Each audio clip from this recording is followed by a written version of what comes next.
Okay? So, again guys, sa international scene, medyo napapalayo tayo dun sa topic, ano. Pero, that's okay. Kasi yung topic kasi natin guys is first day, creating your business account from scratch. Second day kasi is understanding the campaign objectives. Okay? Third day, how to set up your campaign. Fourth day, how to launch your campaign. And then fifth day, understanding the metrics. Okay? So, once and for all, sagutin ko yung tanong ni Sir, so early pa naman, ni Sir RCJ. Magkano ang singilan dito sa Pilipinas as a newbie media buyer? At least equivalent nung kinikita mo sa corporate job mo ngayon. Okay, let's say for example, 25,000 kumikita ka, magkano ba 603, no? Sabihin natin 600 na lang per day times 20 days na work day. 12,000. Shit, ang baba, no? Fuck. Ganun lang ba ang ganun lang ba ang minimum wage natin ngayon sa Pilipinas? How sad. Damn. 600 pesos per, ano to Ma'am Kay? 603 per day? Tama ba? 603 per day times 20 days? Damn, 12,000. Shit. Paano ka mabubuhay nun as Pinoy? My goodness. So, kaya yon, hindi quality ang life mo pag ganun yung sahod mo dito sa Pinas. Okay? So, I'm not trying to down someone who is earning this much, but pero sobrang baba, 603. So, yeah, sad lang. Okay. So, let's say 15,000 na lang, okay? 15,000 a month, kumikita ka 15,000 a month.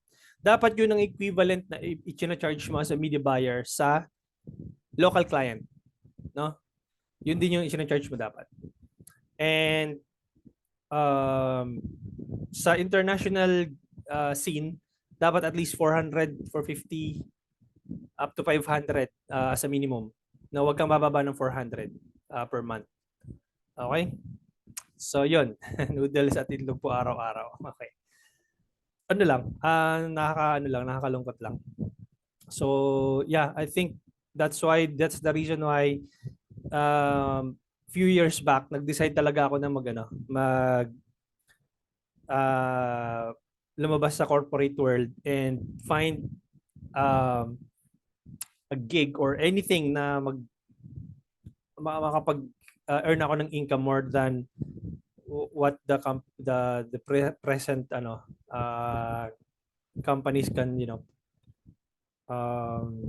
can pay you. So all right, so let's go to our lesson again. For the benefit of newbies, everyone, kaya ko siya ni step by step, hindi ko siya nilalaktaw from the metrics na kailangan yung malaman. Inano ko siya, talagang dinesign ko siya na maiintindihan from the scratch. Kaya yung medyo advanced na rito, please bear with me kasi this is also for the benefit of everyone na nag-uumpisa pa lang, katulad nila Ma'am Brenda, nila Ma'am Celine, Ma'am Heine. So yun. So kailangan, yung medyo advanced na kasi dito, yan, si Sir RCJ, he is from one of the first batches. So that's why may mga questions siya about more outside doon sa lessons natin. So let's stick to the lesson for tonight para at least yun, medyo makamove forward tayo. Okay? So but of course you can insert some questions in between and hopefully it will not take so much of our time doon sa anong tawag dito, doon sa current na discussions po natin. Okay? Now, I'm gonna share back my screen, okay? And then let me know guys if you can see my screen. Just type 1 if you can see my screen. Okay, and then my voice is also okay, hindi siya okay, so very good. 1. Okay, good. Now, nandito ako ngayon sa ad account ni Ma'am Brenda. All right? Then babalikan ko doon sa business tools o yung all tools natin. Hanapin ko yung business settings. Okay? And then, di ba naturo ko sa inyo kahapon, which is paano mag-access ng business using your email. Para i-add ni Ma'am Brenda yung email ko dito para mapasok ko yung anong tawag dito, yung business niya. Okay? The second option that you can do in order for you to to gain access from someone's business is via ad accounts. Okay? Pagpunta mo ng ad accounts, all you need to do is add. Okay? Click add. And then you need to request access to an ad account. Okay? So, let's say for example, let's hypothetically say si Ma'am Brenda ay aspiring media buyer. Okay? Then, Ma'am Brenda wants to gain access to client's ad account. Okay? All she needs to do is to request access to an ad account.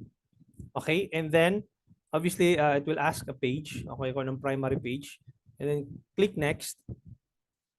You aren't allowed to approve. Okay, because I don't own the business pala. So, wait. Switch ako kay Switch ako dun sa business ko. Ito. Switch ako sa business ko. Okay, balik rin natin. Ako si media buyer.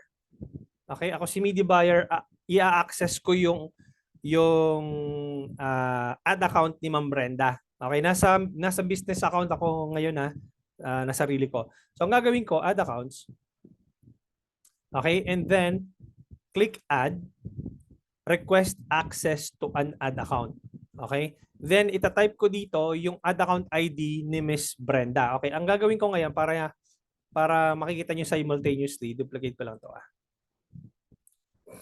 Tapos balikan ko yung business account ni Ma'am Brenda. Okay. Okay. Ito yung business ni Ma'am Brenda, ito yung sa akin. No? Ako yung media buyer, gusto kong i-access yung ad account ni Ma'am Brenda. Ngayon, nandito ako sa kaliwa, ang gagawin ko, ganun nga, ad account, request access to an ad account. Mag-a-ask si Facebook ng ad account ID. Ang gagawin ni Ma'am Brenda, pupunta siya dito sa ad accounts niya, and then ika-copy niya to, no? Ika-copy niya tong ad account na to, isi-send niya sa akin. Okay? So gagawin ni Ma'am Brenda, copy, send sa akin. Ako naman, pagdating ko dito, ilalagay ko dito yung ad account ID. Okay? And then I can ask if I'm going to manage the campaigns or I'm gonna have a full control of her ad account. And then what I'm gonna do is I click confirm. Okay, request sent. Okay, makikita nyo dito, Brenda GSC owns this. Okay, what I'm gonna do is I need to add myself inside the ad account. Okay, manage ad accounts, assign. Then makikita ko na yung pangalan ko dito. Okay, now sa part ni Ma'am Brenda, paano niya malalaman na nag-request access ako? 'Di ba nung una, doon sa people, dito sa people, nung nilagay ko kahapon yung email ko, 'di ba chinek ko sa email, correct? Doon sa social tab. This time, ang i-check lang ni Ma'am Brenda is, balik ako dito, is dito sa requests. Okay, refresh ko to. Para makita niya na nag-send ako ng request doon sa ad account niya. Okay, wait lang natin. Tapos, kunyari ako si Ma'am Brenda, pupunta ako dito sa request. Tapos, makikita ko dito, dapat, supposedly, yung request. Teka, refresh ko lang ito. Mali. Sorry. Nai-add ko pala kasi yung sarili ko kaagad. So, dapat, mali. Nai-add ko pala yung sarili ko kaagad. Kaya siya Hindi lumalabas. Teka lang ha. Dapat may makikitang invitation dito or sent. Teka. Remove ko muna to. Teka lang. Remove.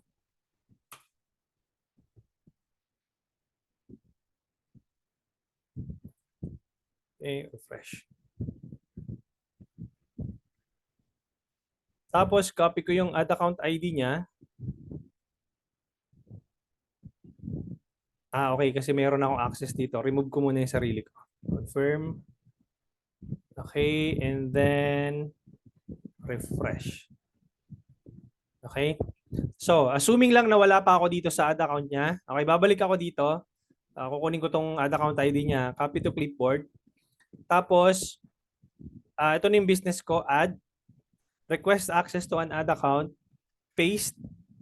And then, manage ad accounts. Confirm. Hopefully, this will work. Request sent. Okay? So, wala pa ako dun sa loob. Check ko dito. Refresh ko to. Again, guys, nakikita ko yung business manager ni Ma'am Brenda kasi nga kagabi, 'di ba, nag-add na ako dun sa business niya. Okay? So, pero if you hindi mo pa siya nakikita, pwede ka mag-request access by just getting the ad account ID doon sa client mo. Okay? And then dapat supposedly lang dito na yung requests. Dapat lumabas na siya dito. Bakit hindi? Teka lang.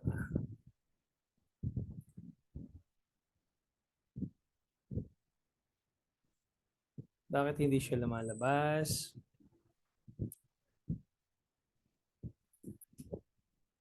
Wait lang.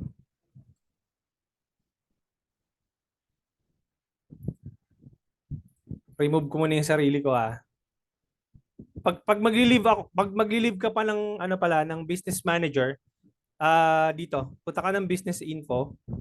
Okay, ililive ko muna para makita niyo kung paano yung ano, yung pag-access. Leave Brenda GSC, mag-leave muna ako. Tapos mag-request access ako doon sa ad account niya. Teka lang Nakuha ko ba yung ano, yung ad account ID yun. Okay? Now, remove ko muna siya. Let's start it from scratch.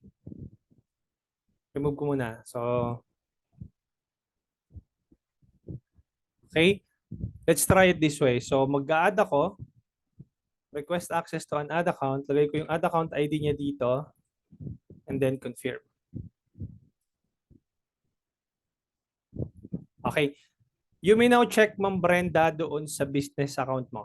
You may now share your screen. And then tingnan natin kung ano yung magiging itsura doon sa part mo as business manager owner. Okay. Tingnan natin kung mag-work to. So, all tools, no? All tools. All tools and then ads manager. Yes. Ads manager. Okay. Tapos, yung hamburger menu sa baba, click mo lang yung 3 lines na yon. This one here? Yeah. Click mo yan. And then business settings. Yep. Settings. Okay. And then, hopefully, nag-request sent na siya. Makikita mo kasi yan doon Okay. Loading lang. Sige. Then, scroll down ka. Punta ka ng business info. Here. Business info. Sorry. Request pala. Sorry. Requests. Nakita mo may one, no? Ayun, no? One. Ayun, no? A business requested access to your ad account. Yon. So, ako na yon. Okay? And then, all she needs to do is to approve the request. And by this time, I'm gonna be able to gain access to her ad account lang muna. Okay? Unless na i-click ni Ma'am Brenda na bigyan din ako ng page access, punta ka ng ano ma'am, scroll up ka. Punta ka ng pages. Okay? And then i-click mo yung add people yan. Teka. Sorry. X mo muna pala. X mo muna. I-refresh ko muna dito sa part ko. Wait lang Request pending. Ayan. So, ang gagawin ko ngayon, i-add ko lang yung sarili ko. Okay, wait lang Add ko muna yung sarili ko. Done. Okay. Please refresh your ma'am, yung browser. Oops. Ayan. Check mo nga sa add accounts kung nandun na ako. Kasi na-accept ko na eh.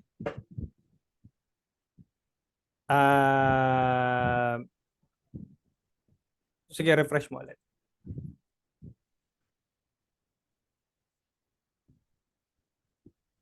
Okay. Supposedly dapat nandiyan na ako. Kasi hindi ko check mo nga siya add people. Dito sa gitna. Sa gitna. Ito. Hopefully lumabas ako. Hindi. Sa pages, ma'am. Punta ka sa pages. Yan sa taas, sa taas. Yan, pages. Okay. Now, ang gagawin ko dyan, i-access ko din yung page ni Ma'am Brenda, di ba? So, ang gagawin ni Ma'am Brenda, pwede niya kasing isend din yung page ID. Ayan, 1:07, nag-end siya ng 10:35. Copy mo yan, send mo dito sa akin sa chat box. Yan. So, pwede ko rin siyang i-access by just by Ma'am Brenda sending the page ID. Okay, kakopy ko yung page ID. Okay, and then magre-request access ako. So, you may now, stop sharing ko muna kita. Ang gagawin ko, share screen. Okay? Kita niyo na yung screen ko, di ba? Ang gagawin ko naman dito, punta ako ng pages. Okay? Add a page. Teka. Request access to a page. Okay, try na. Ano yung mo? Brenda. Brands ba yan? Brenda GSC. Yung page name ng page mo? Yung page itself, Sol Cruz Connect. Sol Cruz Connect. Ito. Yeah. Ito. And then content. Pwede kong gawin yan. Request access. Request pending is for approval. Check mo nga ma'am dyan sa'yo kung share screen ka. Check mo nga dyan sa'yo kung meron akong request na pumasok. Share screen ka yan. Okay. Check mo ulit dun sa request natin sa baba. Yan.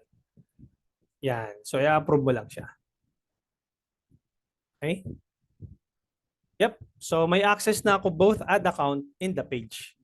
Okay, dito sa using my business manager account. Okay? So, but again, yung yung pag-run ng ads, yung ad account niya ang gamit ko, yung payment ang mag-charge si Facebook sa sa ad account niya, hindi sa akin. Although binigyan niya lang ako ng access para makapag-run ako ng ads. And I will have access to her assets. Okay? That's the second one. Okay, that's the second way of accessing someone's ad account. Okay? Now, the third one is I'm going to leave again, no. I-remove ko muna ulit yung sarili ko para makita niyo yung kung paano yung pangatlo. Pangatlo, tama, nakakano na tayo dun sa una eh. So, add accounts, remove ko muna.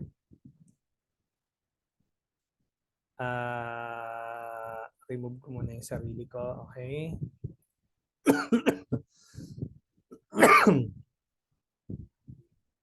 Okay, and then refresh ko lang. Okay. Can you go to ma'am, dun sa users? Click mo yung users, yan. Tapos, partners. Click mo yung partners. Okay? And then, remove mo muna ako. Tanggalin mo muna ako dyan. Dun sa bandang kanan sa taas. Yan. Remove. Okay? 'Di ba yung kanina via ad account and via ad account ID and via page ID yung pag-gain ko ng access. This time I'm going to gain access using the partners option. Um, ang gagawin ni Ma'am Brenda, kasi si Ma'am Brenda yung client ko, 'di ba? Ako yung media buyer. This one is more on like if you are a digital marketing agency. Kung magpupurso ka as media buyer, in the long run, pwede ka kasi magtayo ng sarili mong digital marketing agency. Okay? Now, this is how digital marketing agency properly do it. Okay? You can ask your client to share their assets. Okay? So ang gagawin ni Ma'am Brenda, click mo yung add button ditong kaliwa, partner to share assets with. Okay? And then sorry, excuse me. Ibibigay ko ngayon yung business ID ko kay Ma'am Brenda para makagain ako ng access as her partner. Okay? As her advertiser. So ang gagawin ko ngayon, stop sharing ka muna Ma'am Brenda. Ang gagawin ko ngayon, share screen ako. Pupunta ako dito, kita na yung ano ko no sa yung screen ko. Pupunta ako ng business info. Okay, ang ibibigay ko kay Ma'am Brenda yung business manager ID ko. Okay, copy ko to. Copy. And then send it here sa chat natin. And then you may now share screen again, Ma'am Brenda. Ito lang guys kapag kapag yung na kayo, full-fledged digital marketing agency na kayo. Okay? Paste mo dyan yung business ID ko. Click next. And then, bigyan mo ako ng access dyan sa page. Yan. Yan, okay? And no. I-click mo muna yung Solve Cross Connect. Yep. And then, save changes. Okay? Okay, and then click done. Okay? Try mo ulit mag-click ng share assets. I'm not sure kung na-i-add na yung ad account. Kasi 'di ba remember guys, ang assets mo ay page, Facebook page, Instagram account, ad account, pixel. 'Yun yung mga assets mo, no? So, kaya 'di ba natatandaan nyo yung business manager, it looks like a anong tawag dito? Subdivision. So kailangan mo munang bigyan ng susi bawat bahay para makapasok ka. Yan. So ang gagawin mo diyan sa ad accounts, bigyan mo ako ng access sa Brenda's Creatives, manage ad accounts, full control. Yep. And then bakit yun? Ano nakalagay? Pag kinilik mo yung save changes, ano nakalagay? May nakalagay. Yung save changes na button, paki-hover mo yung mouse mo doon. Anong nakasulat? You need to set permissions sa selected list na. Okay. Minsan naggaganyan eh. Teka. Refresh ko muna sa part ko. And then partners, tingnan ko kung nakapasok ka na. Ayan, nandito na. So, meron na akong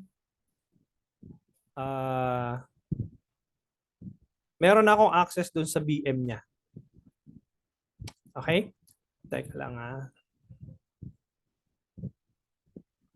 Share assets with, okay. So, automatic naka-share na yung page din sa akin. Okay?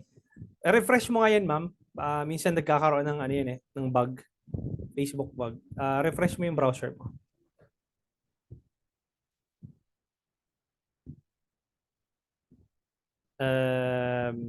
Partners, share assets mo, ma'am. Click mo yung share assets. Again, guys, itong tatandaan nyo kapag hindi nyo nakikita sa end nyo yung ad account nila, ibig sabihin nun, hindi pa nabibigay sa inyo yung assets nila. Okay, click mo ulit yung ad accounts sa gilid, sa bandang kaliwa, bandang classic pages. Click mo yung Brenda's Creatives and then manage ad accounts, full control. Ayaw pa rin. Teka, tingnan ko muna dito sa part ko.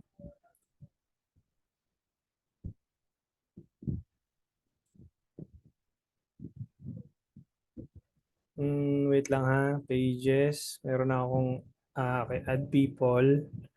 Add ko muna yung sarili ko. Assign. Done. Paki-refresh mo ma'am yung browser mo.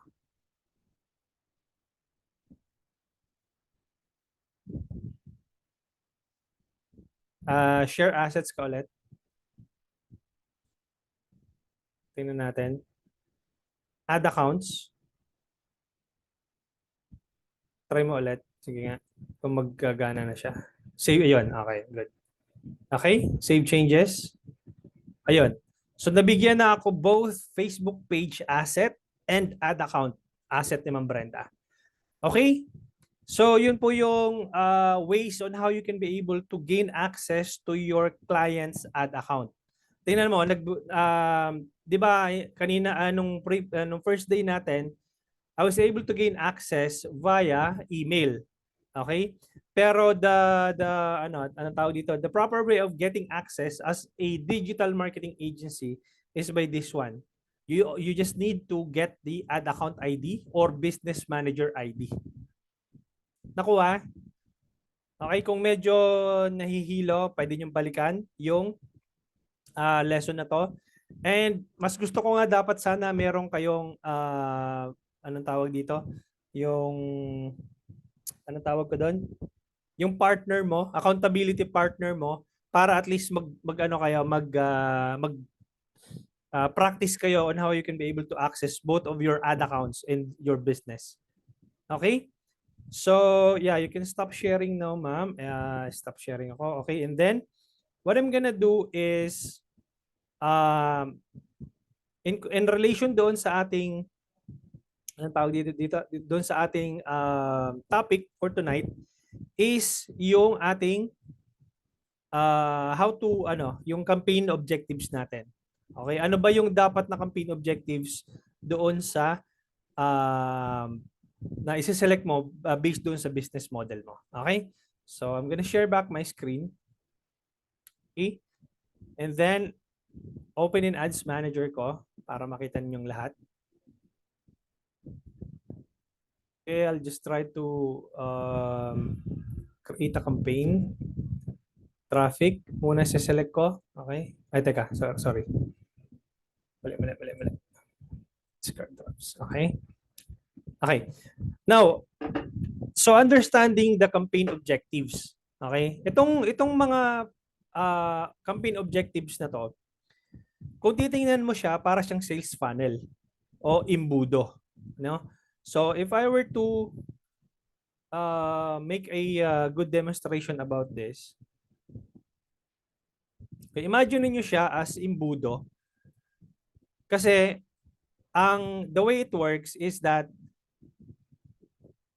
pag ganun siya, di ba? Imbudo. Okay. Ibig sabihin, sinasala mo yung audience mo doon sa posibleng mag-convert doon sa business mo. Okay? Sa awareness stage, you are trying to build your brand. You are trying to show your ads to people who are likely to resonate or to remember your brand doon sa awareness stage. Kaya ang binabayaran mo dito, CPM.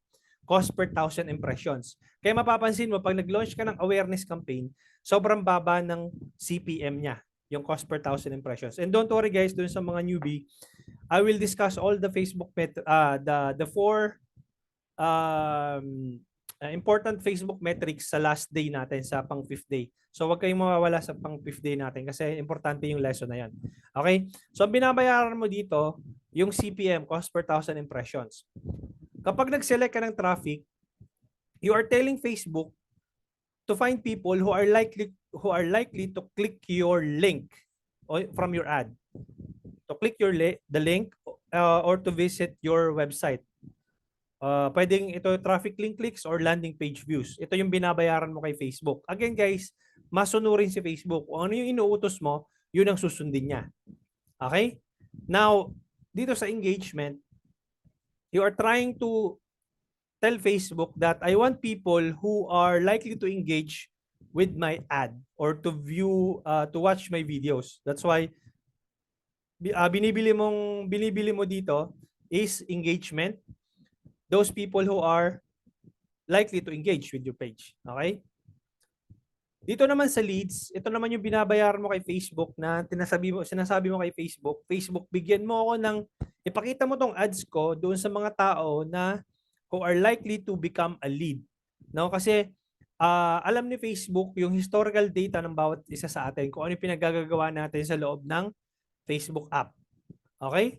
Sa promotion, hindi ko to i-discuss kasi hindi naman tayo SaaS company. So I'm just gonna leave it out. And then at the bottom of this campaign objective, you will see sales.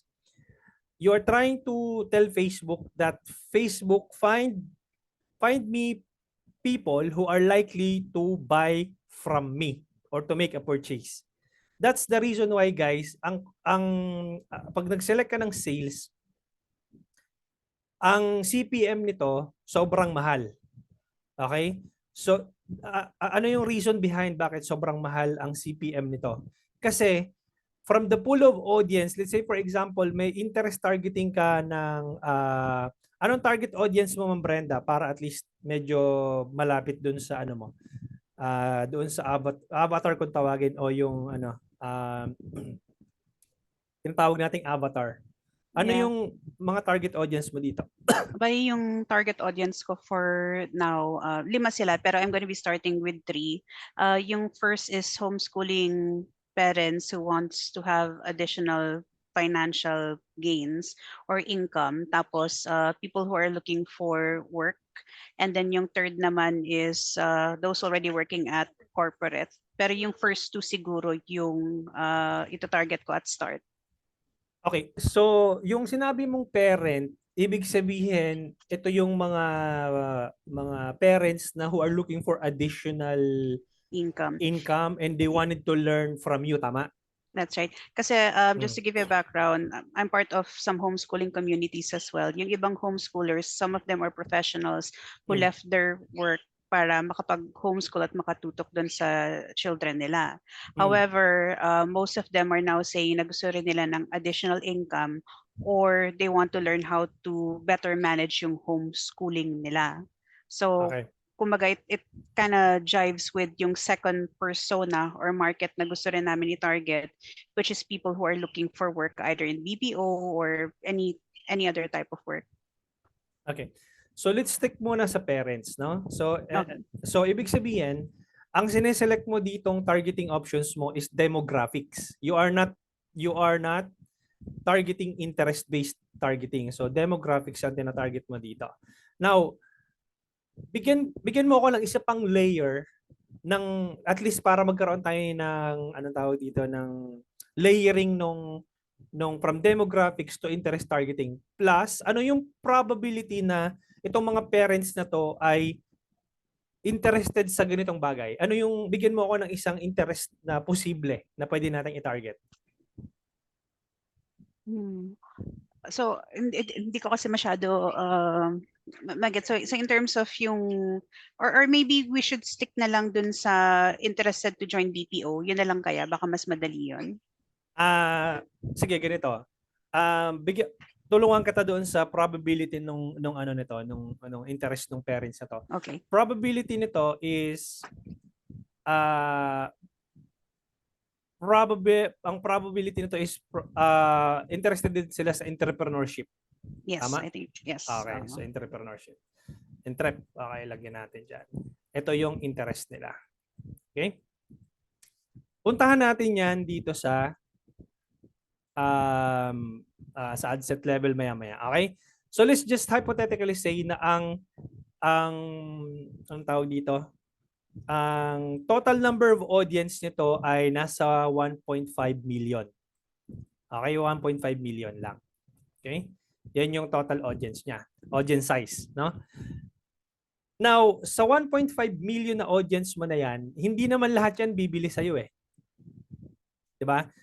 So, ibig sabihin, out of 1.5 million, probability niya, nasa 800,000 yan, matatarget lang sa awareness stage na hindi naman, not likely to buy from you from the get-go. Okay? Let's break it down to, let's say, roughly 300 of them who are just gonna click on your ad. Okay? Another, let's say, I don't know, 100. Okay, 100K of them will become a lead.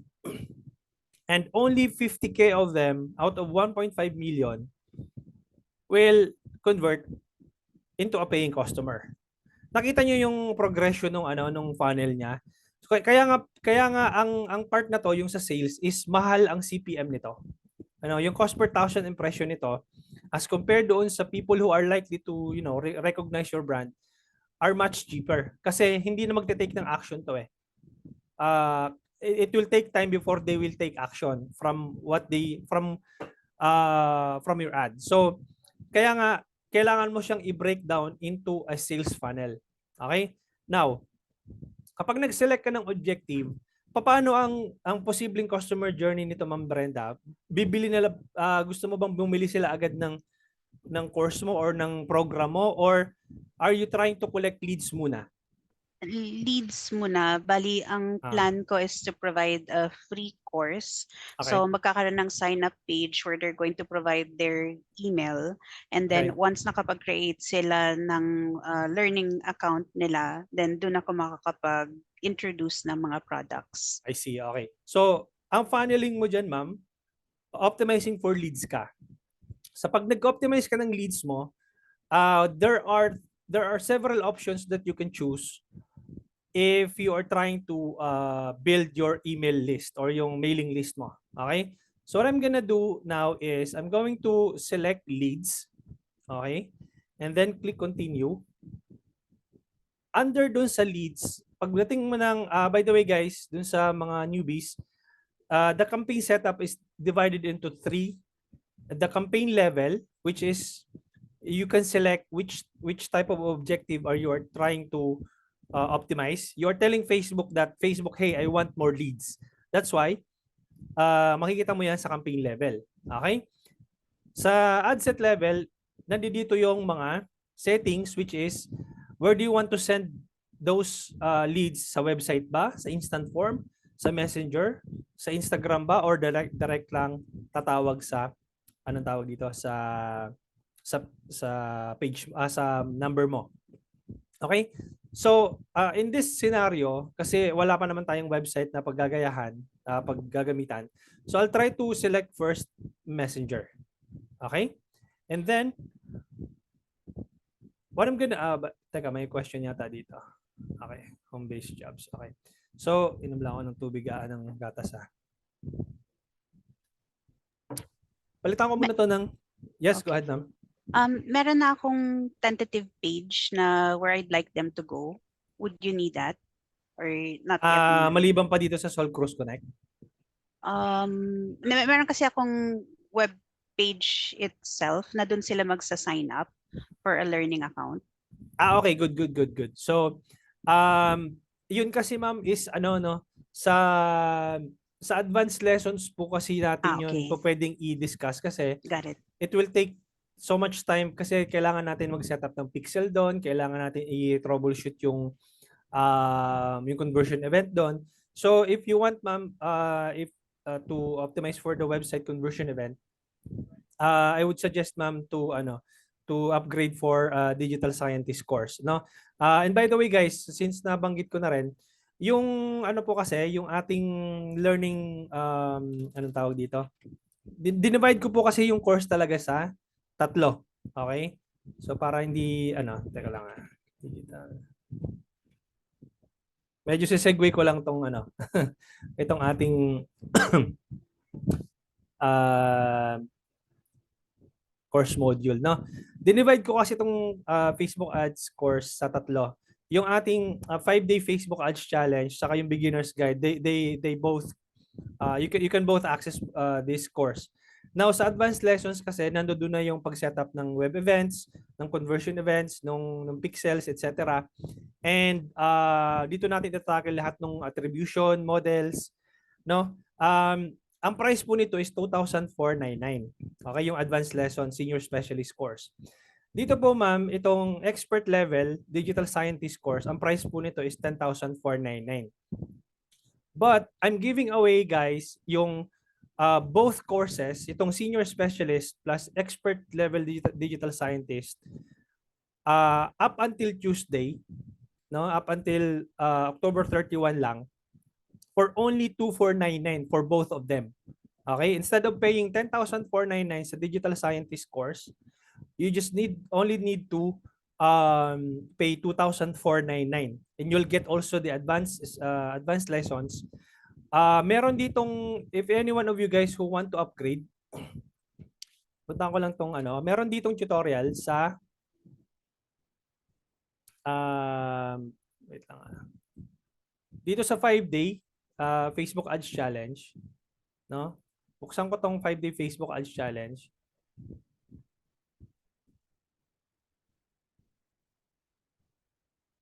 Okay, wait lang ano pa? Ito. So, panoorin nyo to guys kung gusto nyong excuse me, mag-upgrade sa Digital Scientist course. And then, gamitin nyo guys yung promo code na DGS8K para instead of paying 10,499, babayaran nyo lang is 2,499 for both of the lessons. Okay?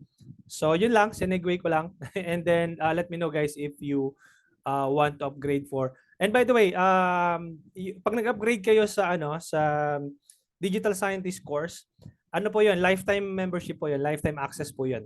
Okay? So, i-explain ko din doon sa pang 5th day natin kung ano yung makukuha nyo for pag nag-upgrade kayo ng Digital Scientist course. Okay? Yan, si Ma'am Kay, yan. So, one of the members po ng ating Digital Scientist course. Meaning pwede na magbayad today if you want to upgrade. Yes, pwede po, Sir Mark. Okay?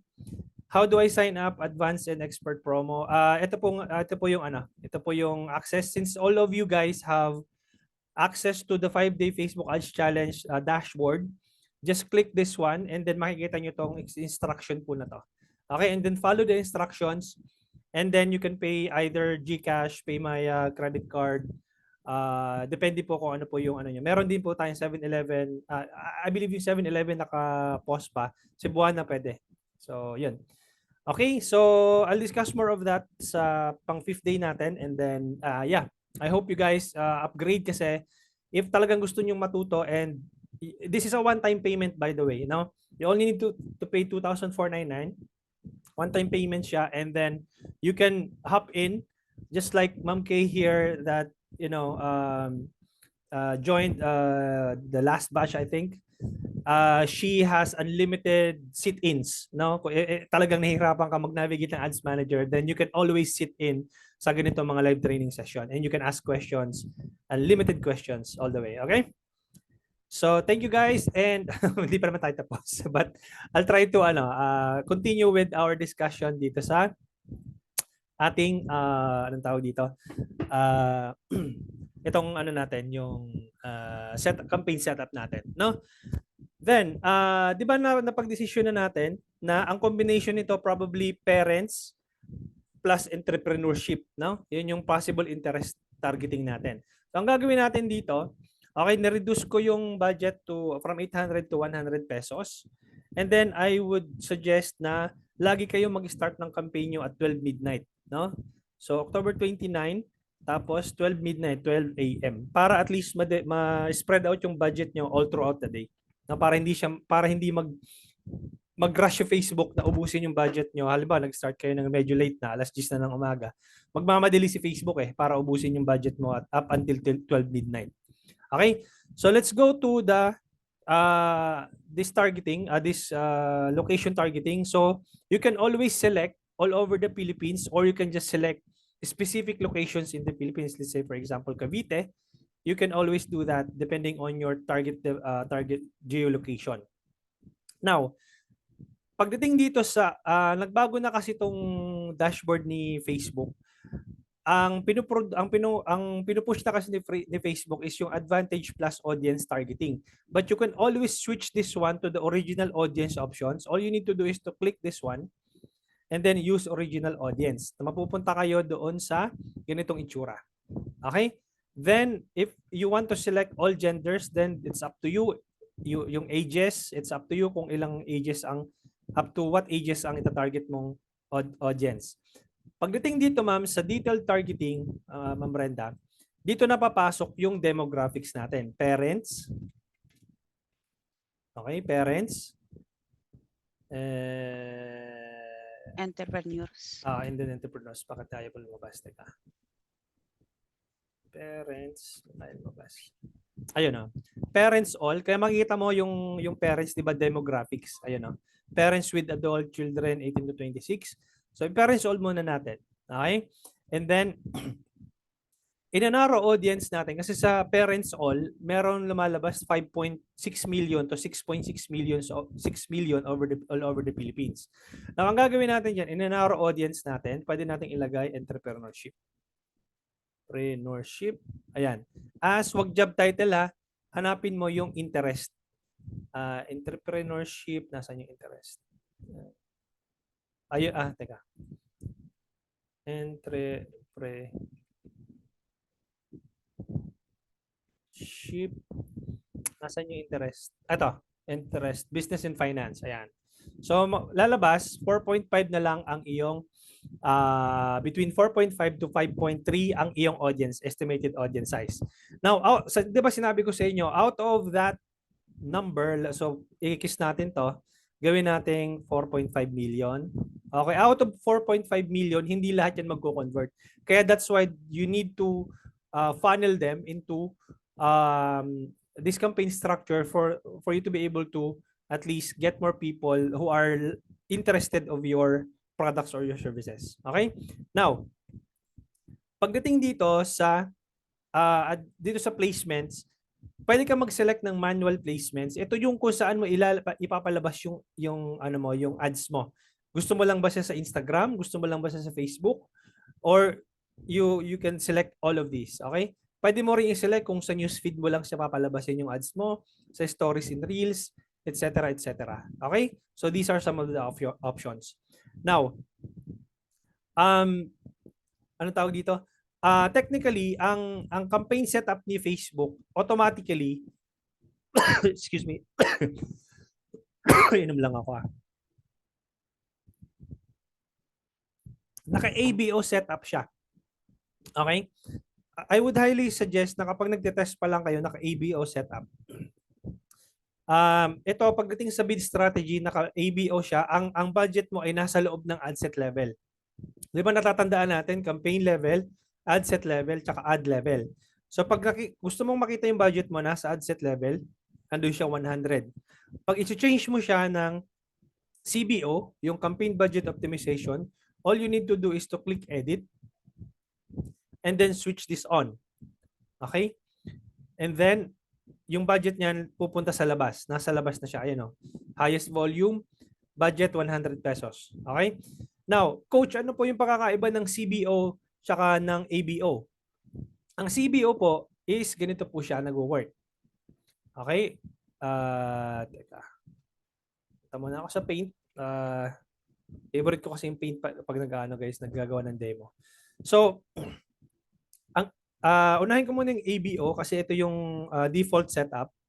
Ang ABO, guys, from the campaign level, ito yung ad set level, di ba? Ad set level. Ito yung ad level. Okay? Now, ibig sabihin, binibigyan mo ng full control yung ad set na mag-spend doon sa ad. Let's say, for example, nag-spend ka dito ng $50. Okay? Yung buong $50 na yon, $50 mo na yon, may spend buo dito sa ad mo na to. Halimbawa, meron kang ad 1, ad 2, okay, ad 3. Okay, ibig sabihin, they will get all of the budget doon sa ad set level, magpo-flow siya dito sa ads mo na yan. Okay? Ang kaibahan ng CBO, okay, nasa campaign level yung budget mo. Okay, ito yung ad set. Okay, ito yung ads mo. Sa campaign level, guys, nandito yung budget mo, $50. Okay? Kung meron kang dalawa or tatlong ad set, no? Magpo-flow yan doon sa tatlong ad set mo. So, ad set, let's say, ad set 1, ad set 2, tsaka ad set 3. Okay? Yung $50 na yon, magpo-flow yun bawat ad set. Okay?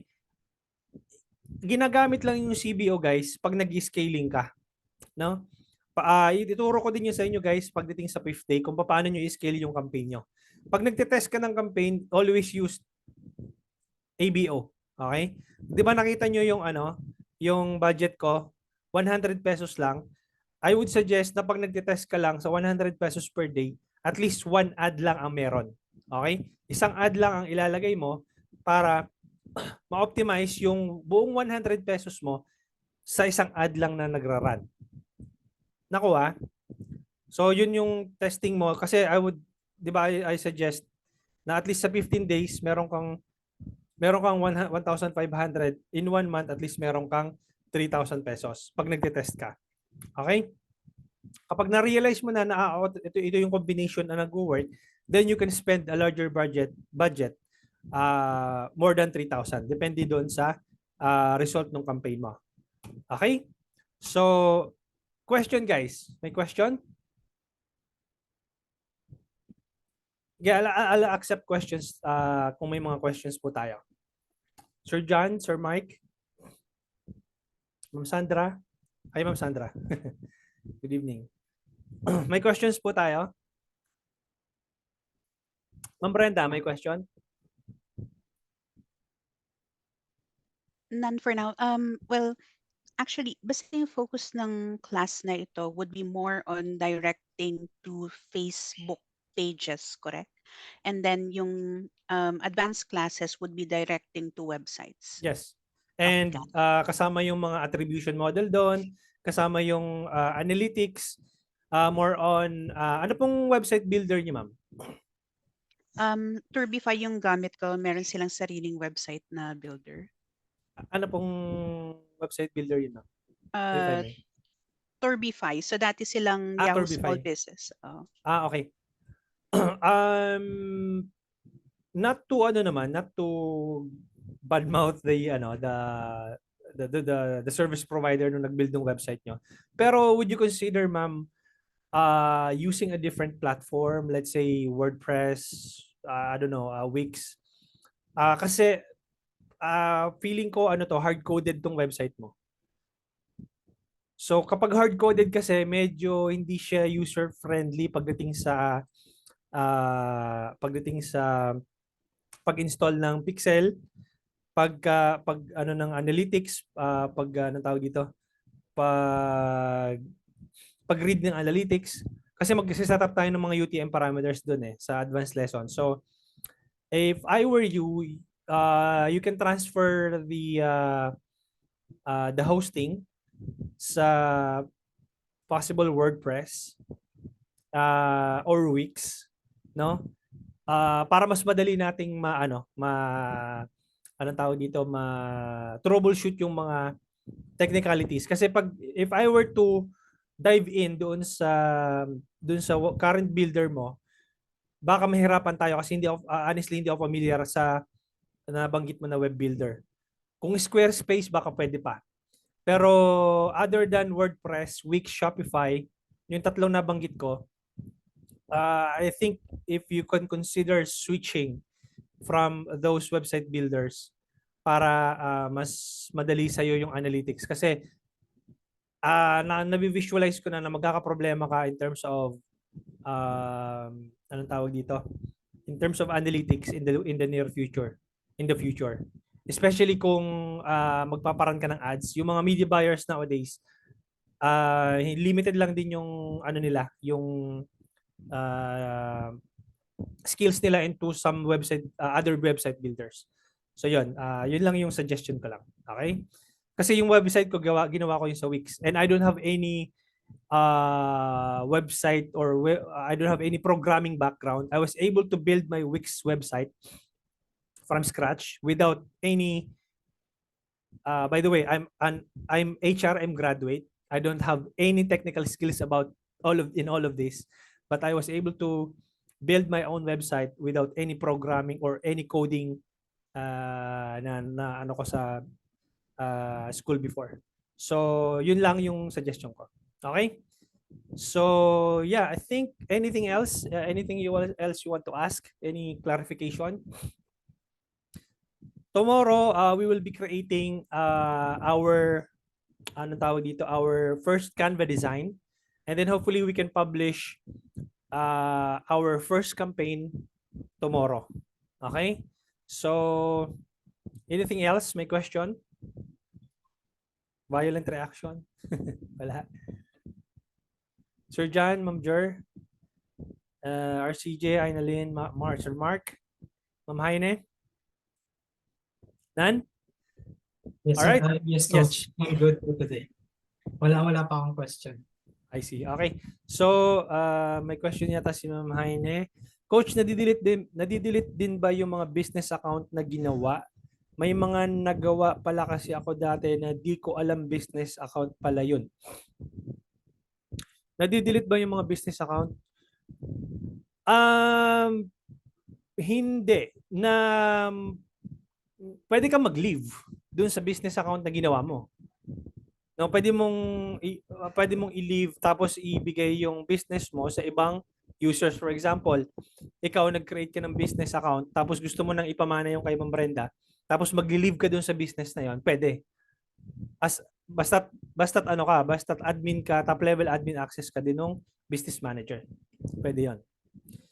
Same, I didn't know na meron pala akong business account during this training. Yeah. So, di ba, natatandaan mo ng first day, gumawa tayo ng business manager, pero you didn't even realize na meron ka na palang existing na business manager account. Okay? So, tomorrow, ganito Ma'am Brenda, sendan mo ako ng images na pwede natin gamitin dun sa business mo, and then let's create an ad from scratch tomorrow, and then I'll help you curate an ad for your business and create an ad copy using an AI called ChatGPT. So Meron akong ibang parang naka-ready na if okay, I could send over to you like a quick video at saka a quick ad. That's better. Oo. I'd rather have just send me the video, at least one video, and bigyan mo lang ako ng raw image so para makita nila kung paano mag-create ng image sa Canva, and then yun yung i-demo natin tomorrow. So send me an email. Ito yung email ko, virtual5solutions@gmail.com. Send me an email or pwede mong i-share kung nasa drive mo na siya, kung nasa Google Drive mo na siya, just upload that video or image sa Google Drive mo, and then send me the shareable yung link. I-share mo yung link sa akin para ma-access ko yung anong tawag dito, yung asset. And then tomorrow, let's create an ad from scratch, and then let's create the ad copy from scratch. Okay? Got it. Okay. Will do, Coach. Awesome. So see you guys tomorrow, and yeah, let's start it starting at 7:30 p.m. Wag ka mawawala tomorrow, Ma'am Brenda, kasi yun yung account mo yung ano natin, yung ginipig natin for the rest of the session. Definitely. Sige. Okay. Sige. Thank you so much, guys. I'll see you guys tomorrow. Thank you. Bye-bye. And the recording will be uploaded tonight. Just give me at least 30 minutes to 1 hour para may upload ko. Thank you, guys. See you tomorrow. Bye-bye. Thank you. Bye.